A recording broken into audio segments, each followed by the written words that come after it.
Well, it finally happened, and I don't fully understand the trade completely. Long story short, White Sox lost. I think. Let's get into it. Now an RBI opportunity for Alf.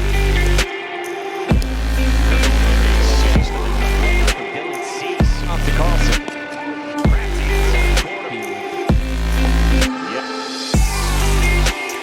Swing and a miss, their offenses. Welcome everybody back to the Touching Bases podcast. I just got home from work and the news broke out that Dylan Cease has been traded to the Padres. The Padres desperately needed another starting pitcher in the rotation. In fact, one second.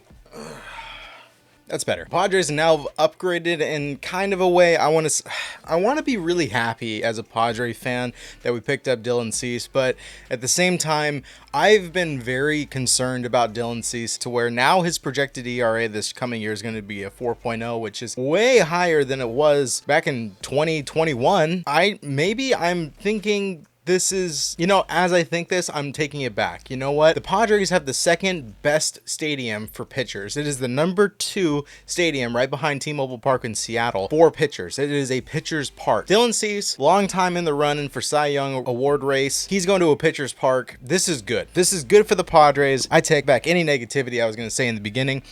But the White Sox... Man, jeez. The White Sox have officially traded away Dylan Cease and this took a little bit of time to get some information. I was in the car, and I wasn't texting and driving. I was just reading articles and driving. Drew Thorpe, which is a very high-end prospect that the Padres had in their pipeline that was probably going to be MLB ready this season. He did pitch in spring training and so far throws a 0 ERA where he had 6 strikeouts. I believe he only gave up 2 hits. Very promising. Drew Thorpe's a 6'4", 212-pound right-handed pitcher. He was drafted by the Yankees in the second round back in 2002. He comes out of the University of San Luis Obispo, which is in California, in case you're curious, because I lived in Yuma, Arizona for a while, and San Luis is in Arizona. I had to figure that one out. It threw me through a loop. So he is now going to be going over to Chicago along with a guy that I cannot pronounce his name to save my life. So sorry about this. Jairo Irate. Oof. I am sorry about that. That is really bad. Jairo. Jairo, and then Iriarte. I think that's right. He's been in the minors for 3 years. He's been kind of off and on and being in the top 100 prospects. He is... He's been with the Padres organization since 2019. He played single A for most of the years, and they played high A in 2023, then got bumped up mid of 2023 to double A. So he is not yet ready for the bigs, but he is a prospect that they're looking forward to adding. White Sox always like having young talent. It's not going to cost them anything. I think the Padres had some extra money in their pockets to go after a star pitcher since they weren't able to afford and didn't really want to bring back the shoddy arm of Blake Snell. Don't get me wrong, I love Blake Snell and I think they should have kept him, but if they had Dylan Cease and Snell, bro, that would be good. Last year in double A, so these numbers are kind of iffy there. His left on base percentage was 68%, which is okay. I mean that's good. His ground ball percentage is about a 45%, and he had a 15.65 K rate per 9. So he was striking guys out, although his ERA was a 4.30. And not to mention, it wasn't too good, but in 21 games in single A, his ERA was 5.12. So it does look like he is a starter because at least in single A and high A, he pitched in 14 games, and in high A, out of those 14, he started those. So it looks like he is a starting pitcher, but in double A, he started only 7 of 13 games. He has been in spring training and he's pitched 2 games. He started 1 with 3 innings pitched total, 50% left on base percentage, and a 55% ground ball rate. He had a 0 ERA, but his FIP was a 3.97. So his expected FIP is 5.0. He's definitely not MLB ready by any means. Maybe double A this coming year. Most likely it's going to be double A, maybe triple A mid-season. Yeah, that's all I got for this guy because I don't really know anything on him. The main person is Drew Thorpe, who is, like I said, very highly anticipated and was actually part of the pieces for the Juan Soto trade to the Yankees. I feel bad for Drew Thorpe. He's getting thrown around like a rag doll. He's just nobody wants him. They're using him as a trading piece in every organization. Kind of sucks, to be honest with you. Now, John Morosi says, and I'm going to quote, he says, "It's hard to argue against this return for Cease." Okay, dude. I don't know. I don't see Drew Thorpe being the best option. There should be something on top of it. I feel like if you were the White Sox, you would want cash on top. That way you could go out and add another player on top of this. Because, I mean, Iriarte is not going to be ready for at least 2 to probably 3 years unless he does something amazing this season in 2024. And Drew Thorpe you could probably bring up, but I wouldn't like put my money on him being like a number 5 starting rotation kind of guy. I think you would want to give him like maybe another half season in AAA, and then in the meantime ask for cash advance for your star Cy Young contending pitcher, which I can't even get started on this because I'm getting sidetracked by the fact that they had so many offers earlier this season and this is what they ended up with. Dude, you're getting desperate over there in Chicago. Like, Getz, you lost. That's just my opinion. Maybe there's more to it. There's still it's still a rumor. Neither of the clubs have confirmed this, but it's gotten out by everybody, including John Morosi. So, Cease, man, you don't have to worry about packing your bags or worry about getting traded down in the middle of the season. I mean, most likely, actually, I think your team is... Where are the White Sox? Are they down in Florida? Camelback Ranch, Glendale. Okay, yeah, so he doesn't have to really go far because the Padres are in Peoria. So Glendale and Peoria is right next to each other, if you aren't familiar with Arizona. That's kind of cool. He doesn't have to go move very far. He can figure all that stuff out while he's still at spring training. I'm curious if he's going to start in any games before opening day. That'd be my curiosity there. Like I said, I think Drew Thorpe might be good for the White Sox next year or a year from now, which they're thinking long game, that's fine. But just for those 2 players, for Dylan Cease, like Padres came up big, unless there's something more to it, like cash on top, where they can go out and get somebody else for their starting rotation to replace him, because at this point, you're leaving a pretty big hole, if you ask me, like for the White Sox rotation. Checking out the starting rotation for the White Sox at this point, you have Eric Fried, I believe it's Fried or... Yeah, Michael Kopech. I really don't pay attention to the White Sox, clearly. I'm sorry, guys. Michael Soroka, I know that one, and I know Chris Flexen, obviously, from the Mets organization, and then also Atlanta with Soroka. And then you have Croquette, which I believe he was a draftee back in 2020 or something like that. Let's see, Fangraphs. Let's see. All of these pitchers are number 1 round picks, so that should be promising, right? I mean, I guess, but their expected ERA from projections for this entire bullpen, 5.01, 5.03, a 457, a 5, and then a 395 coming from the 5th spot in the starting rotation, and he is the only left-handed thrower. Ooh, gosh, and not to mention, he is the only one that's OG Chicago White Sox drafted. I don't know, man. Like, I'm hoping that there was money thrown on top for the White Sox sake, but for us San Diego Padres, woo, we got Cease. What's up? But let's keep this in mind. I don't want to get too ahead of myself. Let me explain why I was a little bit hesitant on this. In 2019, he started his career and he threw a 5.79 ERA. Didn't really make the map, but then starting in 2021, it was where he had one of his better seasons. He was starting to really make a name for himself. He threw a 3.91 ERA, had a 4.5 WAR, averaged 12.28 Ks per 9, and only walked 3.69 batters per 9. He would only give up 1 home run per 9, and it only got better. The very next season in 2022, his star season, which is, I swear, he the Cy Young, this is it. He went 14-8, pitched 184 innings with an 11K rate. I would say borderline 4 batters per 9 walked, gave up less than a home run per 9. His left on base percentage was 82.3%. His ground ball percentage was 38%, and his ERA was a 2.20.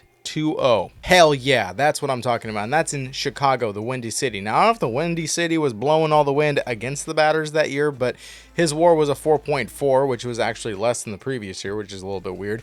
And then last season, it seemed to be either a fluke, or he lost his rhythm, or he knew that the team just was looking to get rid of him because of his contract coming up, which is where he went 7-9 out of 177 innings pitched. He started in 33 games. He still kept up his K rate at 10, but his walk rate went up by 1 batter to a solid 4. He still gave up less than 1 home run per game, although his left on base percentage went down to 69%. Starting to see that they were able to score on him, and it reflected in his ERA, which was a 4.58, which is nothing to really run home about as far as being a star pitcher. He's still good. He still has this stuff, but in spring training, he's coming back. He seems pretty good and solid being in warmer weather in a different area instead of Chicago up in the freezing weather, especially this time. I don't know how you do it in Chicago, guys. I really don't. But he was averaging 15 Ks per 9, only two batters walk per 9. He did average 2 home runs per 9, but of course this is spring training and he only pitched in 3 games so far this season.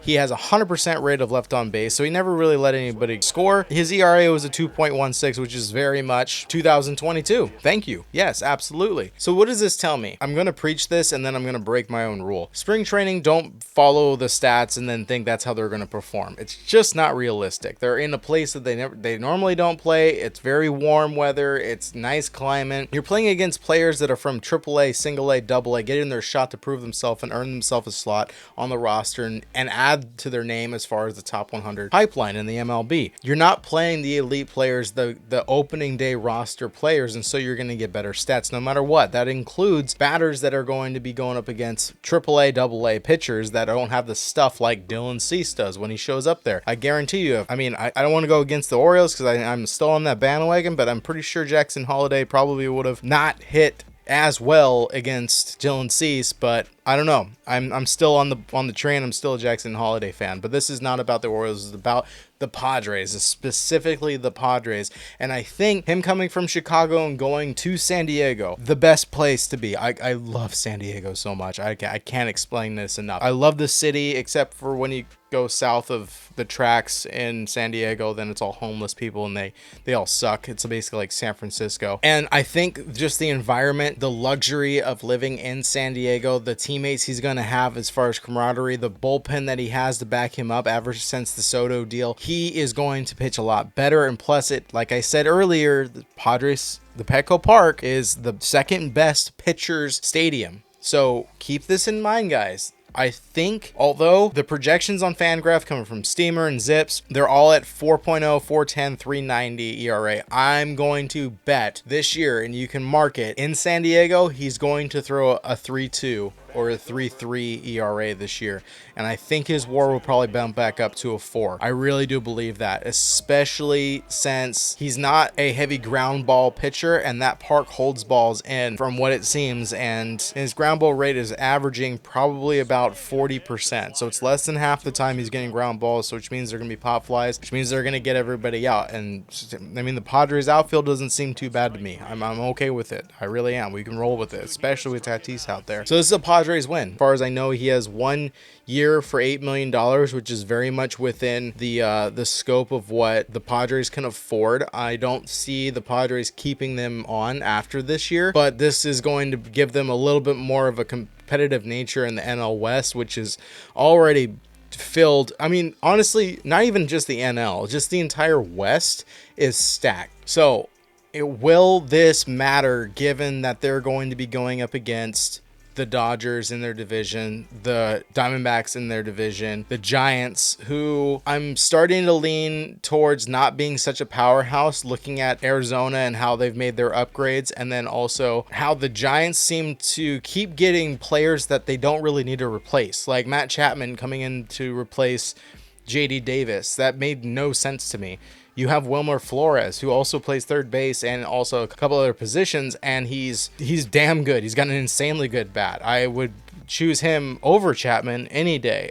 The Giants' strategy just makes no sense to me. I feel like they're just adding big names that might not be elite anymore to get people to show up to their games. And not to mention, San Francisco sucks. No offense. I have family in San Francisco. I know how San Francisco is. It's not nice to live there. People are getting robbed daily. I don't know why anybody would want to play there in the first place unless you can get enough money to where you have a security team around your house at all times. I mean, that's my take on it. I think they got desperate because they gave up too many opportunities beforehand.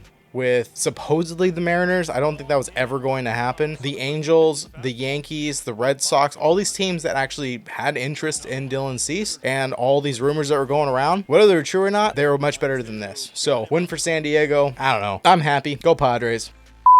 I am trying to look into this a little bit more. Okay, so like I said, all this is adding up as we go, and it's coming together. I'm trying to get all the information. It's not just those two guys. Thank God. The White Sox. I thought the Padres made a crazy steal on this market, but It also looks like Steven Wilson, another pitcher for the Padres, is going to be going to the White Sox, and then the Padres number 7 prospect Samuel Zavala. There's rumors saying that there's 5 in this deal. I don't know why it's so hush hush, because it's already been announced publicly and even by the Padres Nation Twitter.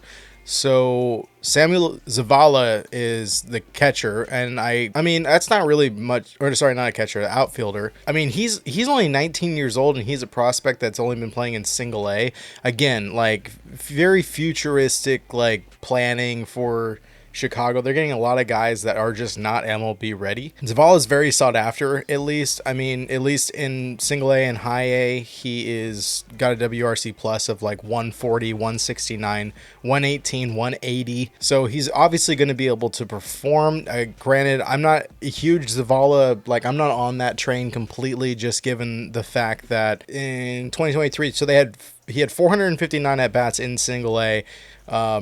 He had 20 stolen bases and 14 home runs. Sounds really good, but his walk rate was 19% and his K rate was 26%. He got bumped up to High A, and from there, he only had 56 plate appearances, and in there, he had no home runs, only 1 stolen base. He struck out 33.9% of the time, and he walked only 8.9%. He had a batting average of .078 in those 56 plate appearances. He had negative 21 WRC plus. That's just him at age 19 going to High A. It could have been a fluke. He played a little bit in spring training. He only had 2 plate appearances and he only got 1 hit. So that's not really anything to go off of. So it looks like it's so far right now a 4. I was about to edit this video and then this news dropped, so I'm kind of jumping back in here. Samuel Zavala, Steven Wilson, Drew Thorpe, and Iriarte, because I'm not even going to try his first name. But Iriarte is the number 9 prospect for the Padres. Thorpe is the number 5, which I think is the big one that might be MLB ready this season for the Sox. And then Zavala, the number 7, again, probably not going to be ready for another couple of years. So, huge trade. I'm happy for the Padres. That's a good pickup. They needed an ace, and this is it. I think this is a pretty decent, more consistent pitcher than Snell, but probably not as high of a ceiling as Snell. So, good move on them. If there's more to come, maybe we'll find out. Maybe there is a 5th, but at this point, it's probably pretty fair. Don't expect the White Sox to be contenders this year in the NL Central. These guys are almost, I would say only one of them is going to show their face in 2024. Maybe Steven Wilson. But again, not really a huge part of this trade that I would see. It's probably just another arm that they can use. So, yeah, that's where we're at. If you guys like the video, go ahead and give it a like, please. It helps me, it helps the algorithm go, it gets the video out there. If you can, share it if you think that my opinion's stupid or my opinion's right. If you're a Padres fan, are you celebrating with me, or are you upset with this trade and you really wanted to keep Drew Thorpe? If you're a Chicago White Sox fan, is this what you wanted, or did Getz kind of screw you guys? I don't know. Subscribe if you haven't. Most of you have not, because only 3% of you that watch this video are subscribed to the channel. We're a growing channel. It's been about 3 months now. We're only around 300 subscribers, so I'll do my job and keep adding content, and in the meantime, you guys have an awesome, fantastic, beautiful day. Later.